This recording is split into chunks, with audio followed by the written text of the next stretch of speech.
darkness, my old friend. I've come to talk with you again. Hai guys, Assalamualaikum. Welcome back to my channel. Kepada yang baru dalam channel aku, terima kasih sudah singgah ke channel aku. Kepada subscriber aku, terima kasih sudah menonton video aku lagi dan lagi. Hari ini masih dalam tajuk yang sama, pengalaman dekat rumah sewa, tetapi pengalaman dia yang berbeza lah. Still rumah yang sama dekat Cameron masa aku duduk rumah sewa dengan kakak aku saja. And ada juga sebenarnya orang lain duduk dalam rumah tu, maksudnya kawan tempat kerja kita. Cuma kejadian ni terjadi masa start PKP. Awal PKP dulu, and kawan tu dia sangkut kat kampung, so tak boleh balik. And yang tinggal kat rumah tu aku dengan kakak aku lah. So peristiwa-peristiwa pelik terjadi starting daripada kita orang bersama. Maksudnya kita orang dah start cuti. Kita orang bukan cuti sepenuhnya. Masa awal-awal PKP tu kiranya kita orang kerja, lepas tu cuti 3 hari. Lepas tu kerja, lepas tu cuti, lebih kurang macam tu kan. Jadi aku banyak masa spend time dengan kakak aku lah dekat rumah tu masa tu. Guys, wait, before aku start story pengalaman aku nak share dengan korang satu application yang sangat-sangat best, and aku rasa korang wajib download dalam handphone korang. Tada! U-Dictionary. Korang pernah dengar tak pasal U-Dictionary? Kalau korang tak pernah dengar, korang kena download sekarang. Kenapa aku suggest korang untuk download? Yang best sangat, U-Dictionary ni dia ada 111 bahasa yang korang boleh pilih untuk korang guna. Ni mengikut apa yang aku kira lah, dia ada 111 bahasa. So, apa kelebihan dia? Kenapa kena download dia? Mari aku cerita kat korang. Okay guys, once korang dah download this app, first korang akan nampak bahagian enter words or sentences. Yang ni macam sama je dictionary lain. Korang boleh pilih bahasa dekat bahagian atas ni, and then pilihlah apa yang korang nak cari kan. Tapi apa yang specialnya U-Dictionary ni, aku suka bahagian U-Magic dia. Just klik bahagian U-Magic, and then korang boleh turn on or off bahagian ni. Bila on dia ada lambang U kat tepi tu kan. So bahasa ni korang boleh pilih bahasa apa yang korang nak. Macam aku memang aku dah pilih Korean and English sebab aku suka stalk artis Korea. So pergi dekat Instagram. Okay, aku klik kat bahagian gambar Lee Kwang Soo ni. Let's say aku nak tahu apa yang orang komen dekat dia punya Instagram tu. Just klik, okay, tarik je lambang search ni, kanta pembesar, nampak? Tada!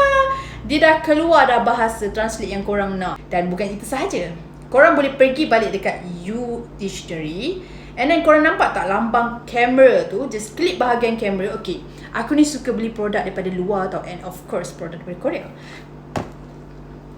Ambil gambar dia, just klik bahagian foto macam ni, and translate.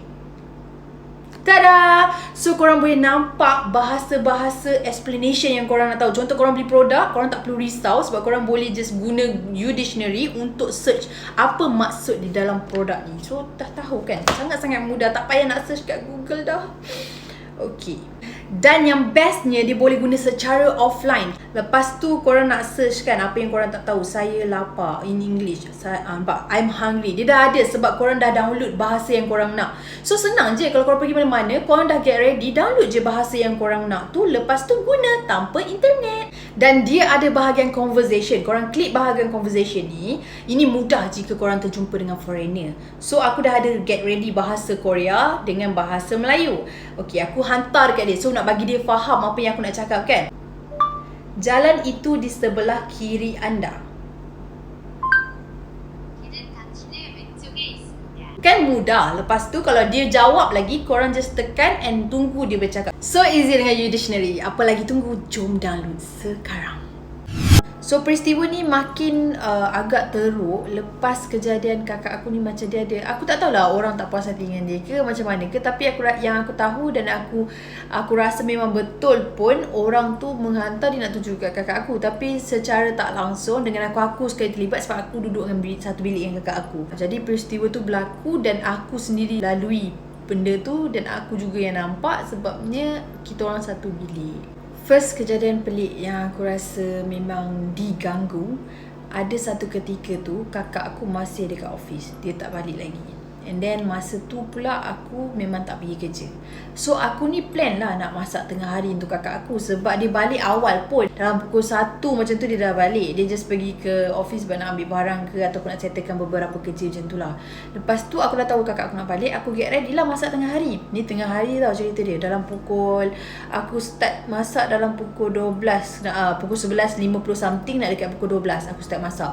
So dekat rumah tu ada 3 bilik. Lepas tu ada dapur dia pun ada satu kawasan, and then maknanya ada pintu lah. So macam dapur satu kawasan, bilik 3, lepas tu ada ruang tamu, ada sekali dengan beranda kan. Keadaan tu kan, masa tu memang sangat sunyi. And aku ni jenis kalau masak, aku memang suka pasang lagu kuat-kuat. So sambil aku masak tu, aku pasang lagu dengan speaker kan. Lepas tu tengah-tengah aku potong-potong bawang apa semua tu, masa tu tak ada jadi benda-benda yang pelik. Tak dan berapa lama lepas aku potong bawang tu, aku terdengar macam orang menumis. Sedangkan aku tak start masak lagi. Tapi bagi aku macam mungkin jiran depan ke. Sebab kadang-kadang pintu dapur tu, tingkap dapur tu, dia terbuka. Bawah tu memang kita boleh dengar orang bawah buat apa. Sebab dia macam style apartment kan. Jadi kat bawah tu memang kita boleh dengar bunyi jiran-jiran. Lepas tu aku anggap macam mungkin bunyi tumis tu datang daripada suara-suara jiran tengah masak apa semua. Okey, aku pun buat tak tahu, aku potong-potong. Sekali tu bunyi dia makin lama makin kuat. Macam kau tahu tak, macam orang tumis something, lepas tu bunyi kena kang-cang-cang, dia guna sudip besi tu dengan periuk, dengan kuali tu kan, bunyi dia kan memang boleh kuat gila. Ada bunyi macam tu. Makin lama makin kuat, seolah-olah macam dia memang tengah masak dekat dapur, dekat kuali yang depan mata aku tu. Tapi aku macam buat acuh-tak-acuh je lah. Sebab aku dah biasa kena keadaan macam tu. Aku buat macam tak reti je lah. Lepas tu aku dah pergi kat peti ais. Kira kawasan singki aku sini, dapur tu dekat sini. Corner kat sini ada kabinet-kabinet. Lepas tu peti ais betul-betul kat tepi tau. Tu peti ais tu, aku pergi ke peti ais nak ambil susu cair masa tu. Aku pun buka lah, ambil capai bicik susu cair tu. Bila aku start tutup tu, tiba-tiba kau faham tak? Aku dah ambil tau. Aku dah ambil susu cair tu, and aku dah pegang. Lepas tu bila aku ke depan, aku rasa macam, tadi aku nak ambil apa Sedangkan aku memang ingat, aku tahu kalau aku cakap benda ni mungkin bagi korang rasa macam nonsense sangat-sangat. Tapi benda tu aku dah pegang. Lepas tu aku tak ambil. Lepas tu aku macam, apa aku nak ambil tadi susu cair. Tapi aku dah tahu dah, aku dah buat benda tu tau. Tapi susu tu tak ada. Sedangkan peti ais tu tak tutup rapat. Bermaksud peti ais tu aku dah buka, and aku dah ambil dah susu cair tu. Tapi pintu tu tak tutup rapat. Maknanya dekat tangan aku tak ada. Macam mana aku nak explain ke korang Dia macam tu lah keadaan yang orang kata kau sedar apa yang kau buat, tapi benda tu tak ada. Macam mana tiba-tiba kau tak pegang susu cair tu. Susu cair tu dalam peti ais. Tu satu peristiwa. Dan aku terfikir. Aku fikir lama lah. Aku fikir macam, sebab aku bukan dalam keadaan mamai, aku bukan dalam keadaan tak sedar, dan aku bukannya minum ke apa benda orang kata benda-benda pelik yang aku buat. Tak ada. Memang aku dalam keadaan normal. Dan aku tahu benda tu macam nak mengusik. Lepas tu pula, bila aku buka balik peti ais tu, nak ambil balik susu cair tu. Susu cair tu aku letak dekat macam susu cair tu memang kita letak dekat bahagian pintu tau. Dia kan ada dua rak sini dekat pintu. So memang kat sini, tapi dia ada dekat rak yang kedua ni. Padahal susu cair kita orang tak pernah simpan dekat bahagian tengah, letak barang tu. Memang kita letak kat bahagian pintu sebab dia bulat macam tu kan. Tiba-tiba dia ada kat situ. Memang macam nak mengganggu. Tapi aku tak adalah kecoh-kecoh. Bagi aku macam mungkin dia nak uji, dia saja nak tengok kan. Lepas tu aku pun continue masak. Aku masak. Aku masa tu nak masak sayur campur tau. Jadi aku dah get ready bahan-bahan dia lah. Aku tumis dulu sayur campur. Tengah-tengah aku dah tengah tumis bubur, bawang sikit. Takkan aku nak beritahu pula kan resepi pula. Jadi video resepi. So aku tengah-tengah tumis tu. Dah bubur ikan bilis apa semua. Tiba-tiba kan bau aroma, kau faham tak? Bau aroma bawang, bawang putih, ikan bilis kan sedap bau dia. Tapi bila tak dan tumis beberapa minit tu, dia bau macam masam-masam, bau yang macam tak boleh terima hidung lah. Dia rasa macam bau benda basi. Sedangkan kau baru menumis, dan ikan bilis tu fresh, baru beli dekat pasar. Memang semuanya bahan tu ditumbuk rapi, dengan aku tumbuk dalam batu lesung yang memang bersih. Maknanya tak ada istilah apa yang membuatkan kenapa bahan tumis aku tu jadi basi. Dekat atas periuk tau, dekat atas kuali tu tau, tengah tumis tu. Aku pun macam terfikir lagi kenapa. Tapi aku pernah lah dengar macam peristiwa, pengalaman-pengalaman kawan-kawan yang pernah ada kes-kes macam gini. Dia kata memang kalau benda-benda yang kita kena gangguan ni, kadang-kadang makanan mudah basi. Apa yang aku dengar. So aku terfikir waktu tu, kenapa jadi macam ni? Ada orang ada benda tak kena ni. Aku macam terfikir macam tu. And aku terus stop buat sayur tu. Aku stop kejap. Masa tu aku masuk bilik. aku ambil buku ada satu buku kecil ni lah. Dia macam surah-surah untuk elak daripada gangguan jin. Aku tak tahu nama surah tu apa, tapi buku tu memang disediakan oleh seorang makcik ni. Dia bagi kat aku untuk protect apa-apa yang berlaku lah. Jadi aku pun bacalah buku tu. Aku baca buku tu, lepas tu baru aku start masak balik. And Alhamdulillah masakan aku menjadi. Maksudnya dia tak pasti dah lah. Lepas tu setiap beberapa minit, masa tu memang leceh sikit, setiap beberapa minit sebelum tanda aku nak tunggu kakak aku balik, kakak aku pula lewat sikit pada apa waktu yang dia janji tu. Lepas tu aku sikit-sikit tengok makanan, sikit-sikit aku tengok makanan, sikit-sikit aku rasa, sikit aku cium. Sebab aku dah risau dia sampai di tahap macam tu. Sebab aku tak pernah kena perkara macam tu. Jadi aku rasa macam memang tak best. Lepas dah settle semua-semua, kakak aku balik tu dalam pukul 1 lebih. Lepas kiranya lepas aku dah solat Zuhur tau. Aku pun before tu aku nak pergi solat Zuhur, aku pergi masuk bilik, aku nak ambil wuduk. Jadi bila aku kat dalam tu kan, aku terdengar bunyi tapak kaki tau. Macam faham tak yang tapak kaki slipper basah pijak kan bunyi dia macam tu kan. Ada bunyi macam tu mendatang dekat ke arah aku. So aku daripada toilet bilik aku tu nak keluar, dia mendatang daripada luar, macam mendatang. Lepas tu tapi aku tak nampak apa-apa objek lah. Maksudnya aku tak nampak pun lembaga ke atau jemaah, apa-apa benda semua tu.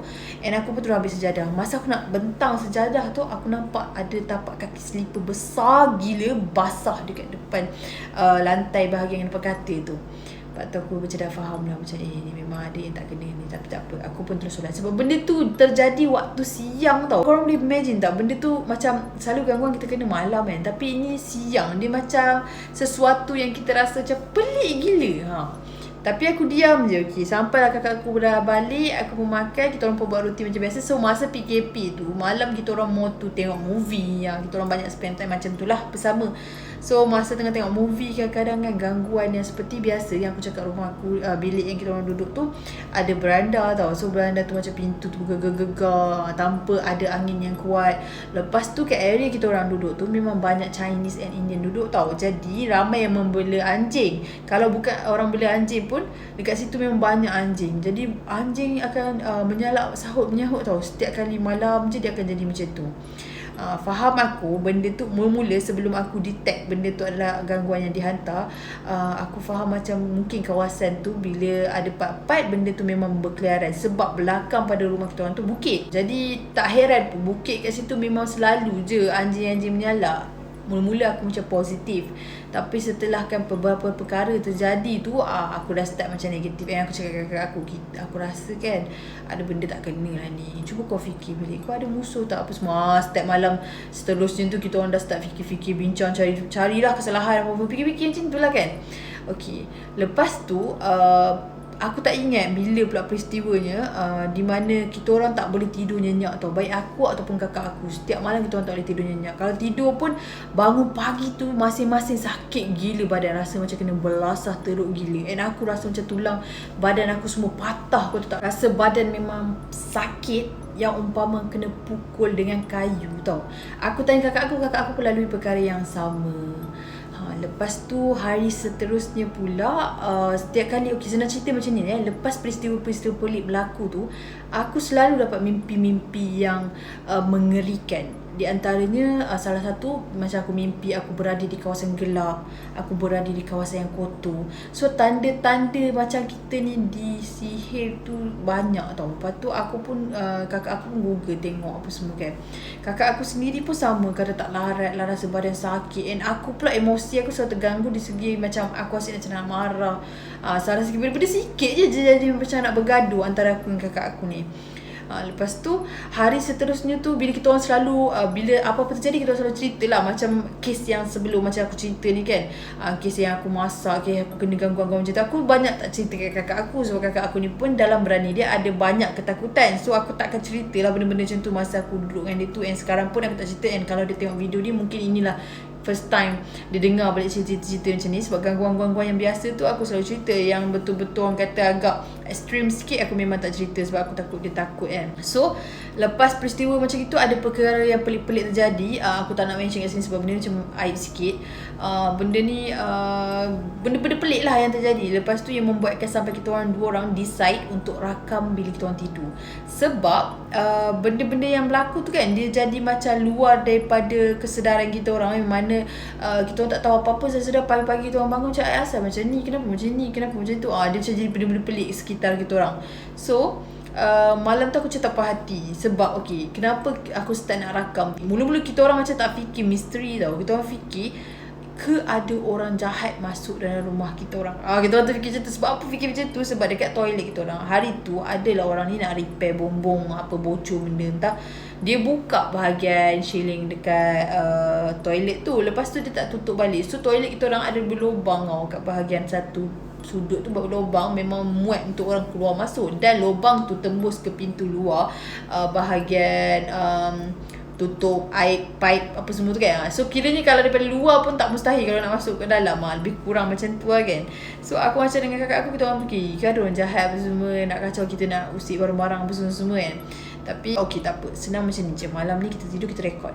So malam tu dah get ready tidur apa semua, aku letak handphone aku dekat kita orang punya katil kat sini. Depan tu terus meja makeup tau. So aku letak betul-betul kat situ, dekat tinggi sikit kat atas kotak tu, aku letak handphone aku. So start record lah daripada malam tu sehinggalah kita orang tidur. So pagi tu aku bangun, aku cepat ambil handphone aku. Lepas tu aku tengok lah video tu, kita tengok. Masa tu pula kakak aku dah pergi kerja tau. Masa tu aku tak pergi kerja, aku duduk sorang-sorang mula. Sebab mula-mula kakak aku sempat tengok separuh je. Jadi bila aku tengok mama kakak aku tengok aku. Lepas tu bila dia nak siap, dia tak tengok, aku pun tengok. Memang tak ada apa-apa yang pelik. Cumanya yang lawaknya kita orang tengok kita orang tidur. So kelakar lah kan, mana yang bangun tiba-tiba garu kepala apa semua kan. Lepas tu aku nampak ada satu objek lembaga gelap besar, tapi dia tak nampak rupa dia tau. So aku tak boleh nak cerita rupa dia macam mana. Cuma nampak satu susuk tubuh yang gelap sangat-sangat, tapi bergerak. So dalam video tu memang terakam, dia bergerak, dia naik slow, dia duduk betul-betul kat tepi bantal kakak aku. Jadi bila dia duduk dekat tepi bantal kakak aku tu, lama lah, dalam beberapa saat. Masa tu aku tengah tidur, maknanya kakak aku kat sini, aku kat sini, benda tu kat tepi tu kan. So dia duduk di situ dalam beberapa minit lah, tertangkap dalam video tu. Dia suddenly hilang macam tu. Jadi hilang tu macam dia pergi ke masuk dalam dinding. Dia masuk macam umpama macam kau tengok bayang, tapi sebenarnya bukan bayang, tapi dia melekat di hilir, naik ke atas, hilang. Dalam video tu memang terakam macam tu. Jadi benda-benda pelik lain yang macam kita orang fikirkan ada orang jahat apa semua tu tak ada. So peristiwa tu hanya sebegitu sahaja. Lepas tu aku nak save video tu sebenarnya, tapi disebabkan beberapa perkara membuatkan aku rasa macam tak apalah, aku delete lah video tu, aku tak nak simpan. So peristiwa rakam-merakam tu hanya sekali je terjadi. Lepas kita orang dah dapat jawapan, aku dah nampak benda yang apa dekat dalam rakaman tu. Aku cakap kakak aku, kita ni memang ada something wrong. So kita memang kena berubat. Tapi waktu tu PKP, keadaan macam tak mengizinkan nak jemput orang datang rumah apa semua tu. Memang tak lah kan, sebab masa tu PKP awal-awal kan memang agak ketat. Jadi apa yang kita orang buat, kita orang banyak kan mengaji Al-Quran, lepas tu solat, banyak berdoa lah. Maksudnya kita hanya cover diri kita sendiri macam tu sahaja. And Alhamdulillah gangguan tu ada, cuma tak berapa ekstrim lah.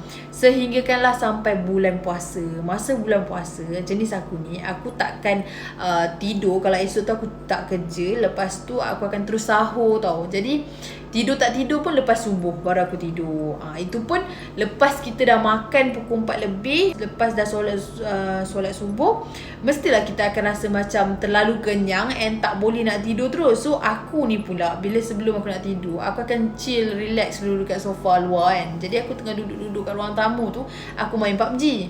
Jadi kalau orang yang tahu game ni kan, dia ada satu part tu di mana ada satu perkataan yang korang boleh tekan, follow me, yang tu kan. Aku main lah. Aku main mula-mula tu main game. Lepas tu kalah, fed up, tak main dah. Jadi bila aku tak main dah, aku nak tidur. Lepas tu aku masuk dalam bilik balik. Lepas tu aku dah agak keluar pergi dapur, aku minum air. Tiba-tiba aku terdengar ada suara follow me macam tu. Lepas tu aku macam kata, salah dengar ke ni? Ke sebab aku dah macam terlalu, yelah, ngantuk kan. Lepas tu kita main game tu pula, kalah. Dia jadi satu benda yang terngiang-ngiang kat telinga kan. Aku tak tahu, mula aku fikir macam tu. Lepas tu aku cakap, benda aku ni. Aku dah macam sampai terfikir, aku sampai terdetik, gila aku sampai tahap macam gini Aku macam tak apa kan. Terus masuk bilik. Masuk bilik tu dengar lagi follow me. Suara handphone, suara yang betul-betul macam dalam PUBG tu bunyi. Lepas tu aku macam siapa menganjing aku ni. Aku pun tengok kakak aku tengah tidur masa tu. Memang dia tidur nyenyak. Sampainya macam tu kan. Memang dia tengah dalam keadaan nyenyak. Maksudnya kalau dia nak menggurau dengan aku pun agak tak logik. Memang bukan dia. Lepas tu aku dengar lagi. Dalam nak dekat 6 kali aku dengar, aku dah jadi geram. Aku pun pergi kat sofa tu. Aku pun pergi tengok apa benda ke apa. Aku pun berapa kali aku buka balik handphone aku tengok adakah keadaan handphone aku tengah on game tu ke ataupun tidak. Tapi tak. So suara tu memang terjadi berkali-kali lah. Lepas tu aku pun dah macam jangan melampau. Aku macam tercakap macam tu kan. Aku cari cara aku tak kacau, jangan nak beria sangat. Aku pun pergilah balik kat bilik. Lagipun bulan puasa, masa tu aku macam rasa macam takkan sampai tahap macam tu dia nak kacau kan. Aku pun nak tidur, baru nak tidur. Jadi masa aku dah tengah tarik selimut tu, suara follow me tu betul-betul masuk kat telinga aku. Aku rasa macam kurang ajar gila. Sebab dia memang macam follow me. Macam dia ada satu macam sebutan itu. Lepas tu dia ada satu angin yang buatkan kau rasa macam macam tu, kau faham tak? Lepas tu aku macam Lepas tu aku baca doa, tahu macam mana. Sebab aku ngantuk, penat sangat, aku pun tertidur. Lepas tu 2 hari jugalah aku tak main game PUBG tu. Lepas tu malam tu pula, lepas peristiwa hari siang yang aku kena game tu, nak pergi tandas malam tu dalam pukul 10 lebih macam tu lah. Aku cadang macam nak mandi. Sebab waktu tu aku berpeluh sangat kot. Sebab siang tu aku tak mandi sebab kabel kan sejuk. So macam tak terasa sangat. Malam tu baru aku nak mandi. Aku baru rasa sedar yang aku tak mandi. Aku rasa macam melekit-lekit. Lepas tu aku nak mandi malam tu. Jadi toilet ni dia sinki. So ada cermin tau belah depan tu. Aku pun boros gigi macam biasalah. Aku boros gigi memang suka tengok cermin. Lepas tu tiba-tiba macam rasa ada orang tarik-tarik rambut tau. Rambut aku rasa macam kepala kau tu tiba jadi macam tu. Memang menunjukkan ada orang tarik. Kalau macam sekadar kau rasa orang sentuh-sentuh tu, boleh kita anggap angin ataupun kira halal berhalal lah kan. Tapi ni memang kau sampai macam tu. Lepas aku macam apa benda ni. Bila tengok belakang tak ada apa-apa. Aku pula terpandang-pandang dekat bahagian yang lubang kat dalam toilet kan. Aku risau lah benda-benda macam tu. Lepas tu tiba-tiba ada satu bau yang sangat-sangat busuk yang tak boleh terima. Bukan bau macam bau bangkai biasa tau. Dia macam bau yang tak boleh terima langsung kan. Dekat dalam toilet tu aku pun keluar macam Angah macam tu kat kakak aku kan. Aku takut kukuk apa. Kau sedar tak? Kau bau tak apa yang kau bau? Macam kakak aku tak ada apa-apa pun. Aku tengok kakak aku macam tak ada apa-apa. Tapi peristiwa ni kakak aku sendiri pun dia ada je benda-benda pelik yang terjadi. Cuma kakak aku ni bila sesuatu benda yang terjadi kat dia, dia terlalu macam over tau. Dia macam tahu tak gini lah. So aku sebab tu lah bila apa-apa berlaku kat aku macam tak nak share kat dia. Sebab aku tak nak dia takut. Sebab nanti susah kat aku. Dia nak pergi mana dia minta teman. So aku tak cerita kat dia lah. Gangguan demi gangguan yang terjadi dekat rumah tu. Kalau nak cerita sebenarnya banyak lagi peristiwa-peristiwa yang kadang-kadang terlepas pandang aku tak cerita kan. Kadang-kadang aku lupa. Aku macam tak teringat peristiwa tu. Bila terjadi sesuatu baru aku teringat balik perkara yang terjadi tu. Lepas tu kalau setakat orang kata apa bunyi meja kerusi tarik malam-malam tu memang terlalu biasa. Kawasan dekat rumah ruang tamu tu dia ada sliding door. Sliding door dia tu kita orang separuh je langsir, separuh lagi tu nampak kawasan luar. And aku kerap nampak lembaga tu dekat luar. And aku yakin benda ni adalah benda belaan, di mana sama ada orang beli ataupun sama ada orang tu hantar untuk bagi datang kat tempat kita macam tu. Dia berbeza dengan rupa yang aku nampak memang ada waktu first aku masuk rumah tu. So kat situ lah yang membuatkan lebih berbahaya lagi. Tapi kisah yang ini bukanlah nak tuju kepada tuan rumah ke apa ke tak. Yang ini cerita ni memang ada gangguan daripada luar lah yang mengganggu dekat rumah tu. So rumah tu pun memang agak scary sikit lah. Rumah tu memang ada beberapa perabot macam ditinggalkan barang-barang pinggan ke apa ke tapir ke apa semua dekat dapur.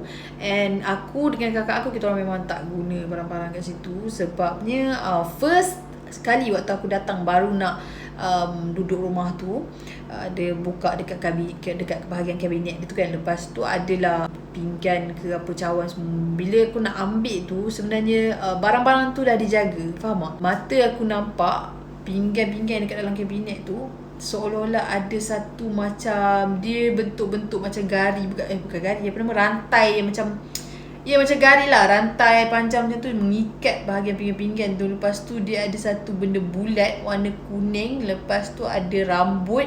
Lepas tu dekat tepi dia tu terselit kaca-kaca. Aku tak tahu apa maksud dia. Kalau ada yang tahu boleh komen. Aku tak tahu benda tu apa. Tapi di mata kakak aku ke di mata orang lain ke tak nampak apa-apa. Sebab apa? Aku tak tanya tau. Sebab aku takut dia orang takut. Cuma bila kakak aku nak ambil barang apa semua, kakak aku bagi reason satu je kenapa dia tak guna. Alasan dia kerana dia geli. Dia kata dia takut ada lipas ke apa semua kat dalam tu. Itu sahaja. Maknanya bukanlah katakan dia tak guna tu disebabkan dia nampak gari rantai besi ke apa semua, tak ada. So pinggan dan harta benda dekat dalam rumah tu dijaga. Maksudnya mungkin owner tu dah lock habis dah semua benda-benda ke, risau kita curi ke apa ke, ataupun dia nak jaga protect daripada perkara-perkara yang tak baik ke. Wallahu alam. Sebab tu hanya dia je yang tahu kan. So itulah dia pengalaman aku dekat rumah sewa yang aku duduk dengan kakak aku tu. Rumah tu pun memang mula-mula dah ada something wrong tau. Lepas tu ditambah pula dengan orang yang sakit hati, memang menjadi gangguan demi gangguan yang terjadi. Nak pula masa tu PKP, orang tak apa keluar sangat dari rumah.